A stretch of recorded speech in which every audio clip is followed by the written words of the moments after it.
Welcome back to Decked Out. On today's episode, we are joined by Tulok the Barbarian for a brand new series, where the month of the year will determine the CMC of our command zone. That means that in January, the first month of the year, all of our commanders will be 1 mana value. And each subsequent month, we will add one more to that, where every single player's commander has to be that mana value.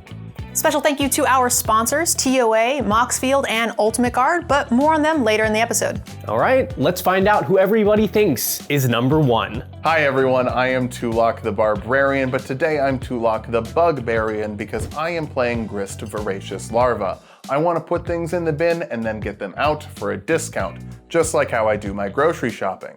If you put your groceries in the garbage, they have to give you a discount at the checkout. Today, I'm playing Tiny Bones the Pickpocket, and the name of the game is Discard. Here's the skeleton of the plan. We're going to try to discard everyone's hand as quickly as they possibly can and put their permanents into the graveyard. And then, when there's nothing else they can do and the board state starts to calcify, then we get to hit them with our Death Toucher that they don't want to block, put their best thing into play under our control, and run them over from there. It's gonna be a good time, just make sure that while you're watching, you tip your waitresses. Now, I talked badly about Moonfolk on the show before, but I feel like it's only appropriate for the 1 mana cost episode to pick the single exception to the rule, and that is Tamiyo Inquisitive Student. Now, she makes clues and draws cards, and the big thing that everybody cares about is that her ultimate on the Planeswalker side can draw you half your deck. But everybody does that. This deck is focused on Planeswalkers as a whole, proliferating, adding counters, and we don't want to just alt one Planeswalker, we're gonna alt all of them. My 1 mana commander is Zabaz the Glimmerwasp. This is a small artifact creature with modular, and he cares a lot about other artifacts and their modular abilities. So my deck is built to put artifacts in the graveyard and bring them back out again while taking advantage of all of those modular triggers.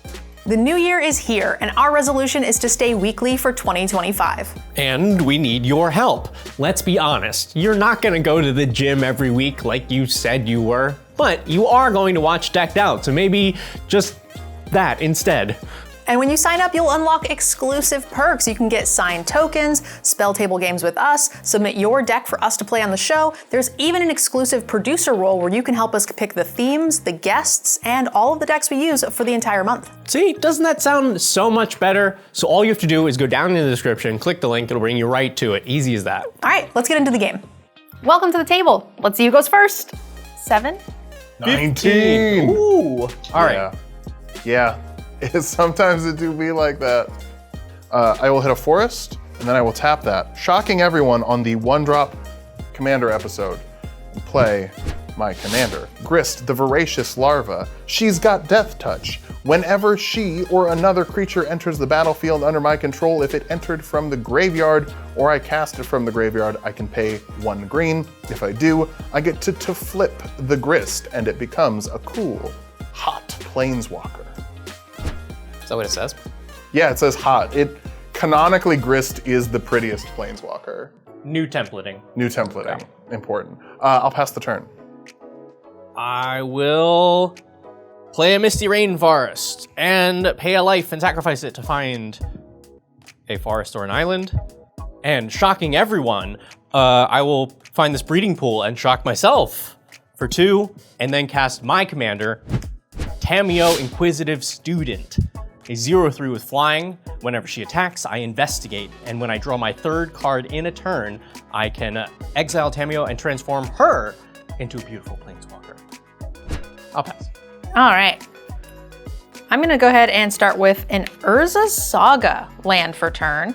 It is going to start on chapter 1. I can tap it for colorless mana. Next turn, I'll be able to make a 0/0 construct, and then on chapter 3, I'll be able to search my library for an artifact card with 0 or 1 mana cost and put onto the battlefield.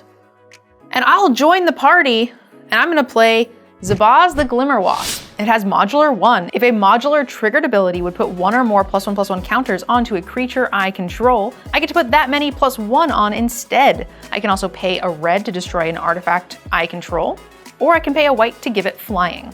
It's also going to have modular 1 itself, so we get a little 1/1. All right, Airball, you gonna make it a full commander party? Yeah, I'm definitely excited to have my commander that cares about getting in early, doing combat damage in the 1 CMC game. I'm gonna play a swamp, and then I'm gonna play Kirby the Pickpocket. It is a 1/1 death touch. Whenever it deals combat damage to a player, I can cast target non-land permanent card from that player's graveyard and using mana of any type to cast it. All right, I'll pass. Wonderful. So overall, the game plan with Tiny Bones I think is pretty solid. But the problem is that everyone else also has a 1-drop commander, which means they can block mine relatively easily. And also I went last, so they got their defenses up and I can't really get through. And even if I did, they don't have much in their bin anyway. So I think that this might have been the wrong meta card pool to bring Tiny Bones to. I will hit a swamp, and then I will pay 1/2 for Life from the Loam, which lets me return up to 3 target land cards from my graveyard to my hand. Oh no! I've goofed up. I've done a big goofy goof. I don't have any target lands in my graveyard. I also get to dredge 3 with it, if that matters. Oh well, we all make mistakes. Yeah, that's a bad one. We can let you have it back if you want. No, I never take any plays back. All the plays you see me make are the first play I make. So, believe it or not, that wasn't a misplay. Dredge is a great mechanic for mill decks, letting you mill 3 cards and return that card from your graveyard instead of drawing a card. Since I might have some recursion in my hand, what I need to do is put a creature in the bin fast. Life from the Loam helps me do that. Hopefully I hit a good one. I will play an island, and then we're headed to combat. I'm gonna send my 0/3 flyer at, Airball. Take 0 damage, please, and I will investigate. I will take 0 commander. Yeah, that is 0 commander damage too. That's gonna add up. And then I'm going to pay 2 for Emrakul's Messenger. This is a 2/1 flyer. Whenever I draw my second card each turn, I make a 0/1 Eldrazi spawn that sacks for colorless mana. And I'll pass. We'll go to chapter 2. Unfortunately, I won't have the mana to use it. I'm gonna play a Rogue's Passage for turn, and I am going to play an Arcbound Ravager. I get to sacrifice artifacts to put +1/+1 counters onto it, and it also has modular 1. So I'll get a +1/+1 counter onto the modular.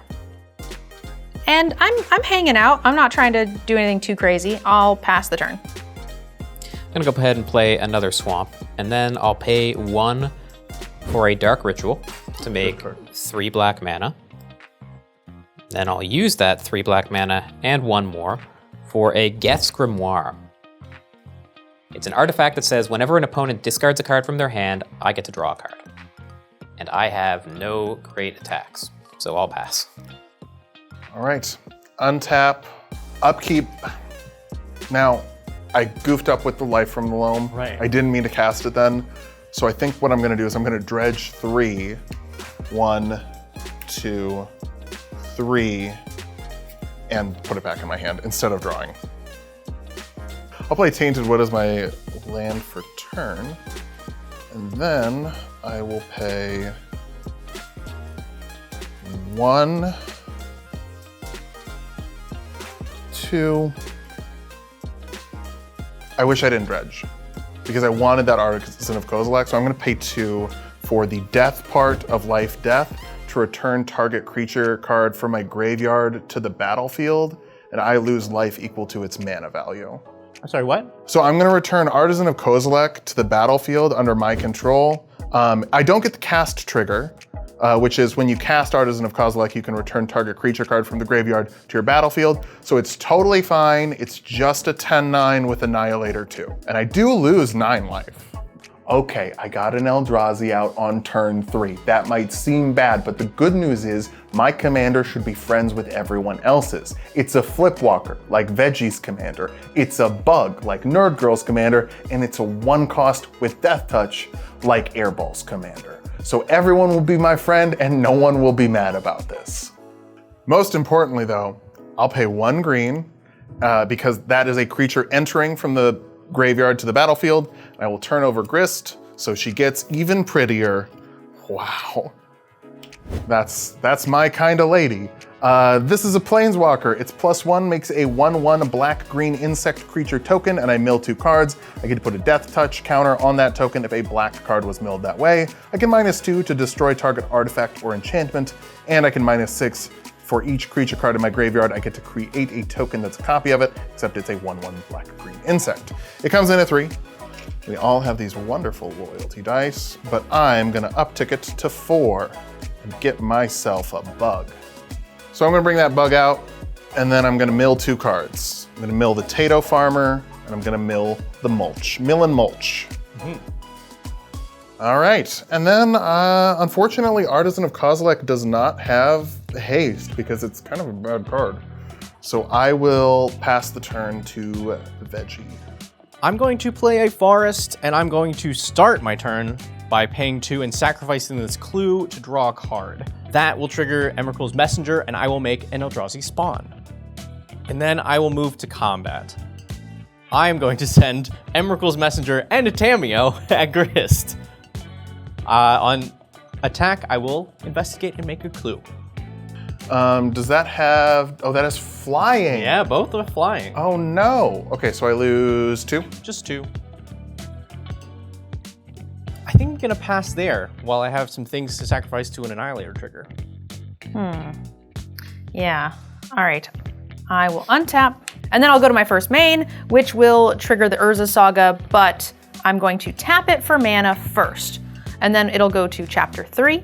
So now I will get to sacrifice it and search for a 0 or 1 CMC artifact. The 1 CMC card I'm gonna find is a Soul Ring. Oh, look at that. Yeah. I'm shocked. My land for turn will be a Rustvale Bridge. It's an artifact land. Comes into play tapped and is indestructible. I will pay 3 to play a Scrap Trawler. A 2/3 that says whenever Scrap Trawler or another artifact I control is put into the graveyard from the battlefield, I get to return to my hand an artifact with less mana value. I will pass the turn. All right, I'm gonna go ahead and play the Swamp as my land for turn, and then I'm gonna pay 3 for Magrim. It's an enchantment that says whenever an opponent discards a card from their hand, it deals 2 damage to them. And that will do it. I'll stay home. I'll hit a forest as a land for turn. And then I'm gonna hit 1 for a Stitcher's Supplier. When it hits the battlefield or dies, I mill 3 cards. So I'm gonna mill 3, forest, Night's Whisper, and 6. Oh, I like 6. Oh wait, I like that things are in the graveyard. That's the whole point of the deck. Then I'm going to uptick Grist to 3. We're gonna mill the Twilight Mire and Buried Alive. One of those is black, so this insect that comes in has Death Touch, which looks a little something like this. Then I'll tap 2 for Life from the Loam to return up to 3 target lands to my hand. We'll grab the Twilight Mire and the forest. All right, now I gotta figure out where I'm swinging this Artisan of Kozilek. If I swing it at NerdGirl, You can't. I nose ghost. you did nose ghost. Well, I guess with no other options, it's my turn. It is your turn. So weirdly, even though you have 2 tokens that don't really matter that much for you to sacrifice, I will swing the Artisan of Kozilek at Veggie. I will, in fact, sacrifice these 2 tokens and then not block and take 10.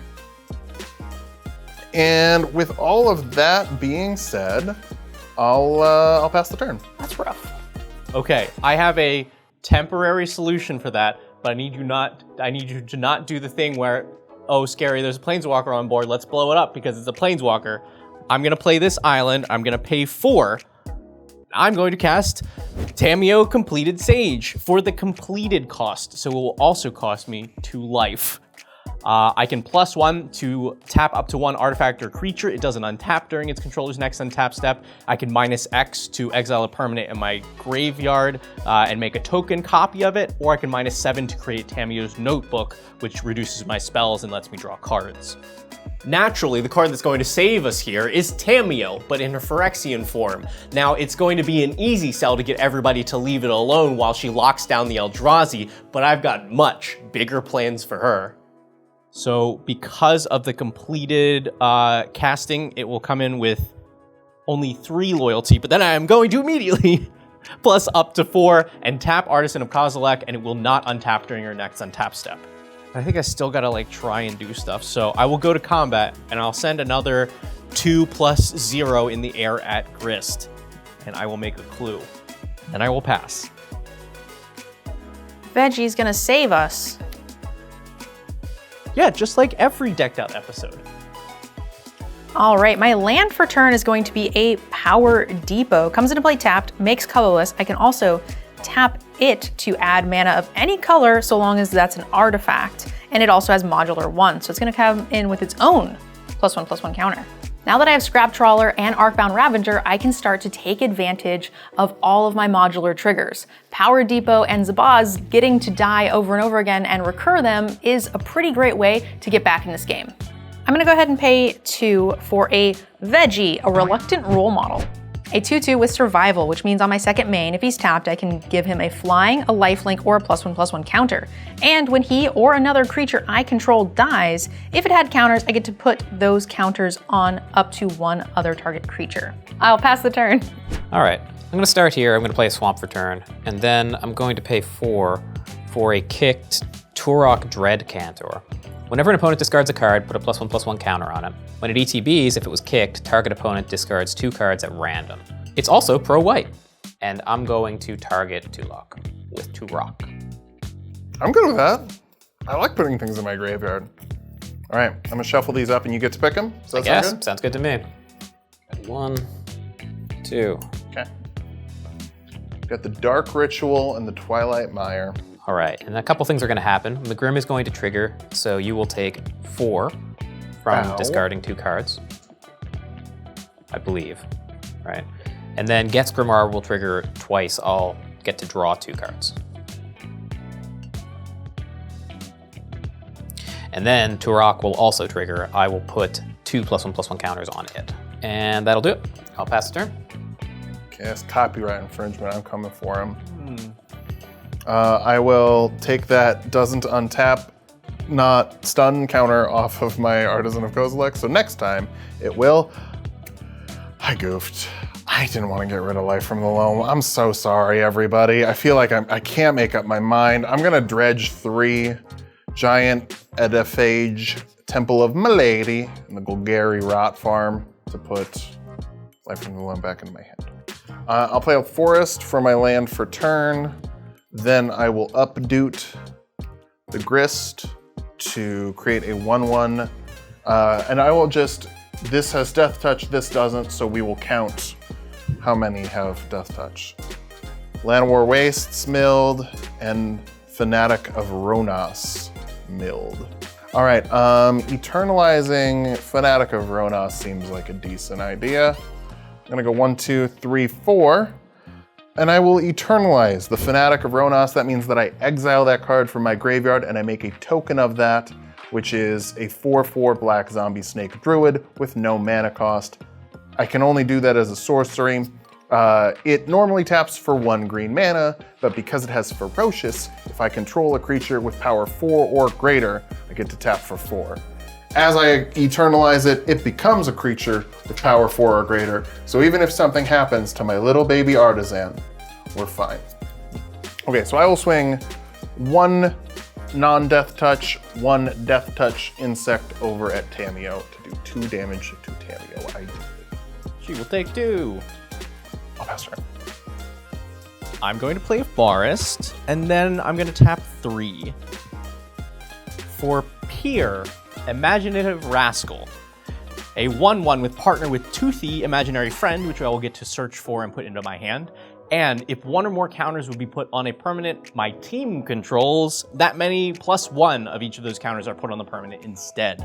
Now I'm about to say a bunch of Simic stuff, but yes, Pier and Toothy is so good for this deck. Being able to put extra counters on my Planeswalkers and presenting a real threat that eventually flips Tamiyo for free, that's everything that I want to do. And I'm gonna find Toothy, which gets a bunch of counters and draws a bunch of cards, but that just goes into my hand. Then I'm going to +1 Tamiyo, which puts 2 counters onto it thanks to Pier, to once again specifically not stun Artisan of Kozilek. Can I pitch any way for you to not do that and to hit something else? Nope. Because it's not coming at you. Wouldn't it be so great if someone else got Annihilator 2'd by a 10-9? I think we can talk later, but I took it first. I'll go one step further. You can tell me where it goes. I have a feeling that now with Pier on board, Tamiyo will not be a no-touchy kind of permanent. So I'm gonna hang on to it for as long as I can. I will go to combat. I am a little jealous of Airball's setup over there, so I'm gonna send 2+0 in the air at Airball. Can't do anything about that. And 2 and 0 commander. 2 and 0 commander, yes. I will make a second clue, but then I'm just going to sacrifice that clue to draw a card. That is my second card, so Emrakul's Messenger will make an Eldrazi spawn. That's all I got for the turn. I'll pass. All right. I'm going to attempt to try to do something kind of fun. I'm going to pay 5, and I'm going to play Alibu Ancient Witness, a 4/5 that says other artifacts I control have haste. And whenever one or more artifacts I control attack, this will deal damage to any target equal to the number of artifacts I have that are tapped, and I get to scry X as well. And now we get to do some counter shenanigans. So what I would like to do is I would like to use the Arcbound Ravager to sacrifice an artifact. I'm going to choose the Power Depot. That would put a counter onto the Arcbound Ravager. And because Power Depot has modular, I get to move the counters from Power Depot onto another creature. And because of Zabaz, I get to do double that instead. So we'll go 4, or not double, but an additional 1. So that's gonna be 4 for the Arcbound Ravager. And then I'm gonna use the Arcbound Ravager again to sacrifice Zabaz, which will put the Arcbound Ravager to 5. The modular on Zabaz will trigger as well. So I can move the counter from Zabaz onto the Arcbound Ravager, putting it to 6.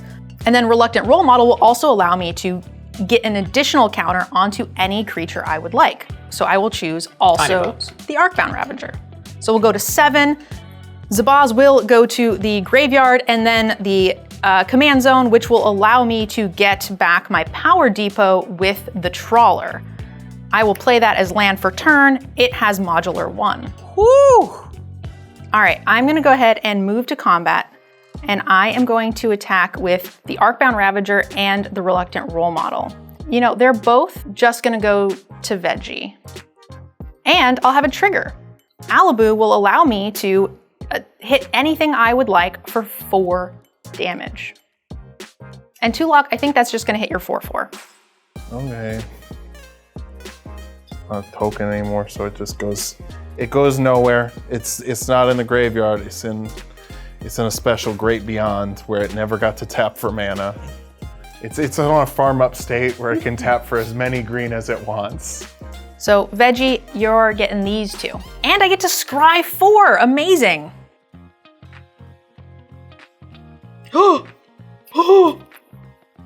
That one going straight to the bottom. So we should talk about unlocking that Artisan of Cosmology. Yeah, I know.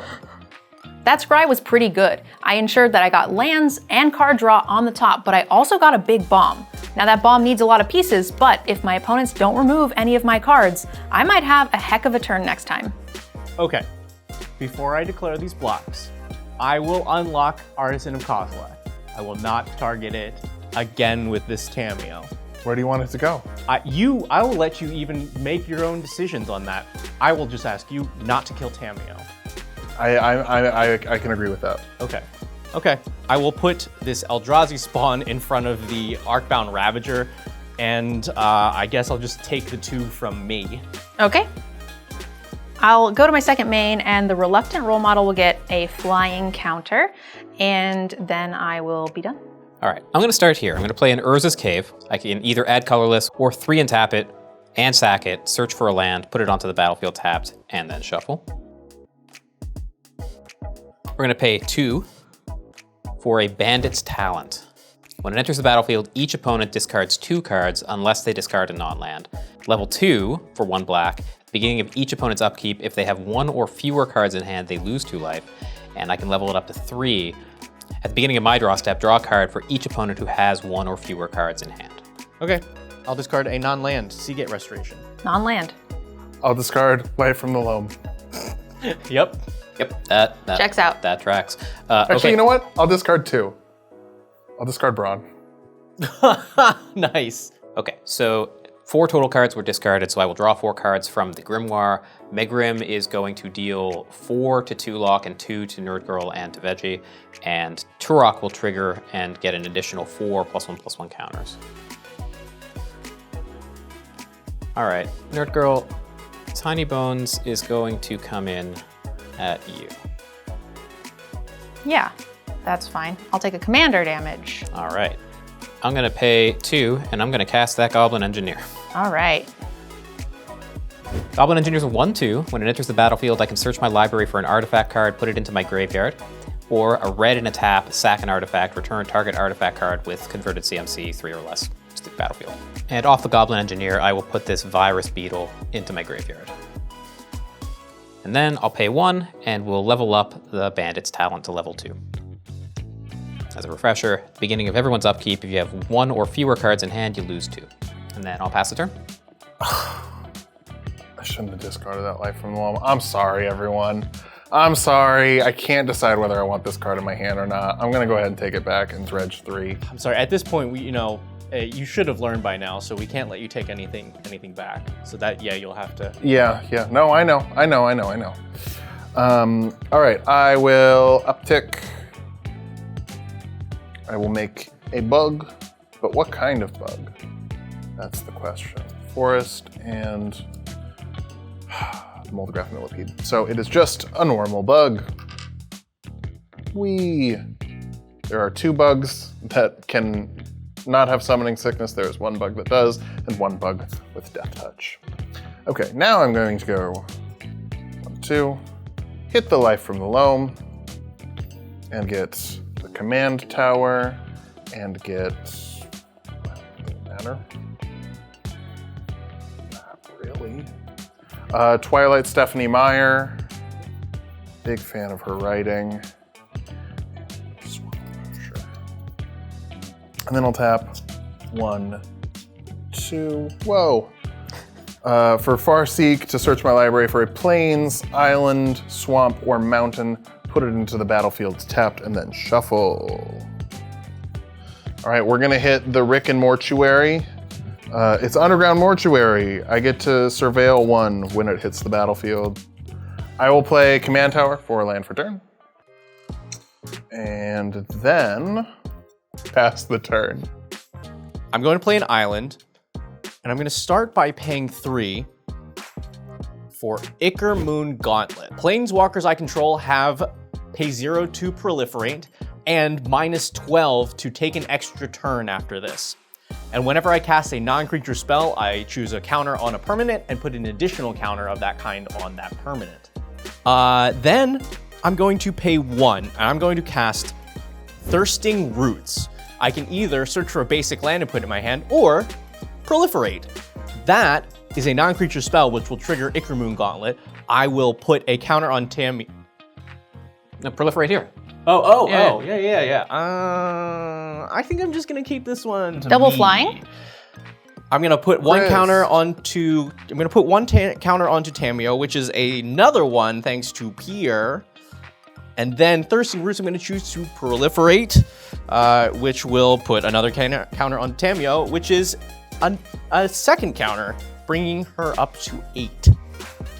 I've never gotten to do this ultimate ever in Magic. I'm going to -7 Tamio to go to 1 loyalty and create Tamio's Notebook.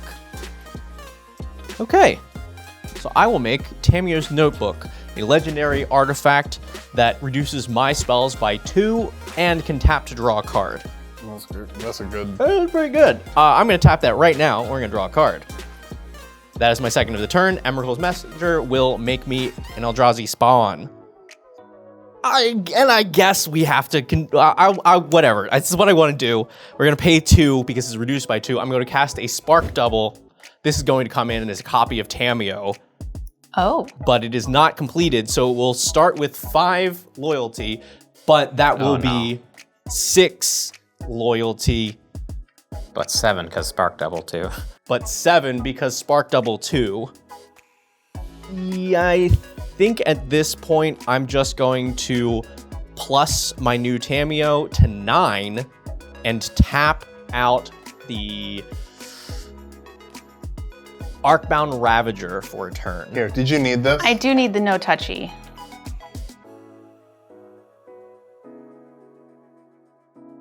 Okay, and then I will just go to combat. I still don't have great attacks here, but I will get in, I guess, 2 in the air plus 0 at Airball. Goblin Engineer doesn't fly, right? Yeah. Nope. Okay, I'll take another 2 and 0 commander. And I will make a second clue. And that's it. That's all I have to do for this turn. Pass. All right, so this will come off, but my little guy will stay tapped, and let's draw a card that I put on top. How many cards did you start your turn with? 3. Damn it. Let me be relevant. All right, so I have a bit of a complicated turn, so you guys will have to forgive me. I'm gonna start by tapping 4, including a white, and we are gonna cast Teshar Ancestor's Apostle, a 2/2 flyer that says whenever I cast a historic spell, I can return target creature card with mana value 3 or less from my graveyard to the battlefield. So this is where I think I get to get infinite mana and put infinite counters onto all of my creatures. What? Yep. So I think I should get to do that, but you guys will have to help me a little bit. Sure. So we're gonna start by casting an Ancient Den for turn. I'll tap the Ancient Den to float a mana, so I will get a white. Let's put this little guy over here. And then I'll go ahead and use the Arcbound Ravager. I will sacrifice the Ancient Den to put a +1/+1 counter on him, and then I will do it again and sacrifice the Soul Ring to put a +1/+1 counter on him, and that will put the Ancient Den back into my hand from the Scrap Trawler. And then I will use his ability again to sacrifice the Scrap Trawler, which will put the Soul Ring back into my hand. And then I will use the 1 floating colorless mana to replay my Soul Ring. And whenever I cast the historic spell, I get to put a 3 CMC or less creature back onto the battlefield. So now I can repeat this loop over and over again, tap the Soul Ring to make 2 mana, sacrifice it, and then the Scrap Trawler to return the Soul Ring, to then replay the Soul Ring to get the Scrap Trawler, netting me 1 positive colorless mana each turn. Yep. Each cycle. Yeah. Yep. That's quite a bit. Are you gonna stop at like 5? So now we've demonstrated infinite colorless mana. So now that Zabaz is on the board, we can continue this loop over and over again, and his modular triggers, it'll all go onto the Arcbound Ravager and the Alabu, but I will also get the replacement trigger with the Reluctant Role Model to get more of those counters as well, and he'll go back and forth between Teshar and himself, giving all 4 creatures 4,200 +1/+1 counters. That's where I'll stop. Oh, okay. Do we all make our pleas? I'm also going to use my infinite mana to make Alabu unblockable. All right, now I think I might have the tricky win, because Zabaz does have haste. So if I send my flyer to Airball, who I believe has no flyers, and if I send Alabu to Tulok, which is unblockable, and I send both of my other artifact creatures to Veggie, I will then get to use Alabu's ability to shoot one of Veggie's blockers, leaving you only 1 blocker. Okay. I assume you want to get the good one. Yeah. The 1/1 good one instead of the 0/1 good one. I mean, I will. I'll block Zabaz with the Eldrazi spawn. And then no other blockers or effects? No. All right, so then I will sack the Arcbound Ravager to himself to put 4,211, because of Zabaz, counters onto the unblocked creature, and you will take 4,200 damage to the dome. Yeah. Yeah, I'm toast. I'm toast. Yep. Quick, make her discard. That's what I call pest control. Bugs! Bugs! You know what? Bugs won, so I feel like I still won. And we're on the same team because we both have flipwalkers? Exactly. I'm just gonna pretend that not everyone is super mad at me and that that everyone still wants to work with me and they're just coincidentally targeting all of my things and hurting my feelings. My feelings aren't hurt. Not really. It's okay, we don't care if they are. Okay, good. For a second there, it looked like NerdGirl might only be able to kill 2 people, and if I was left on board, I could down-tick Grits to kill an artifact. That didn't happen. We just all died. Bugs betrayed bugs. I'm so sad. Don't forget to support your favorite Commander show by doing something you were going to do anyway, and that's buy Magic singles. And you can do so by using our sponsor, TOA. It really is that easy, and Tales of Adventure has a wide selection of singles from the most basic printings all the way through the most premium versions. And they've also started stocking sealed product now, so you don't need to go anywhere else for anything Magic. And you get 5% off your entire order when you use code DECKEDOUT at checkout. And you should know by now, the link is down in the description, right there. Eldrazi, of course, Spanish for the Drazi. Right, single Drazi. Look at us Eldrazi buddies. We both have equally powerful Eldrazi. That's right, and bilingual. And they're bilingual, of course. Going into this game, I knew I was going to be the winner. There's no way that a little bug doesn't win the 1 mana cost Commander game. And where Tulok really messed up is he didn't pick Boros, the king of the 1-drops. If you're building decks and you're not using Moxfield, then I feel bad for you. It just is the best tool for organizing, customizing, and collaborating on all of your decks. In fact, it's the only way that our team can keep up with building sometimes over 20 decks per month. And it's the way that we can share our deck lists with you in a nice, easy format. You can always support the show too, just by following us on Moxfield, where you can find every deck that's ever been on the show. I would never misread what cards can do and then make a deal with you under false pretenses. Who would ever do that? Well, I was just too slow and NerdGirl's combo was just too good. I'll not be doing anything about that. The blast radius was just too much to get away from. But that's not the last nail in my coffin. We have 11 more of these games, and I'm pretty sure I'm going to come out on top in the rest of them. Ultimate Guard is the industry leader in TCG accessories. And Ultimate Guard products are the way that all 3 of us on the Decked Out team are able to organize, protect, and display our collections. And they're the best way to show off all of our cards on camera for you. So make sure you use the link down below in the description to support the show and pick yourself up some amazing upgrades. My 1 mana commander is Wisp. I like that. The one downside to my big Planeswalker play was I had to tap out, and I could not have expected such an explosive turn from NerdGirl and Zabaz. But even though I got the notebook out in this episode, I'll have to wait until the 2 mana cost one to get my kiss with Ryan Gosling. We'd like to thank our patrons and YouTube members for helping bring Decked Out into the new year. It is specifically thanks to patrons and members like you, Juan, that we are able to keep this show weekly, and thank you so much for that. And don't forget, if you're not a patron, you can always become a part of the show, unlock exclusive perks, sign tokens, spell table games, even have us play your deck list here on the show. And of course, Wanda, if you want to support us in another way, you can like the video and subscribe to the channel. That's all we've got for you for today. We'll see you next time on Decked Out. Storms are brewing. I'm hungry. Leave me alone.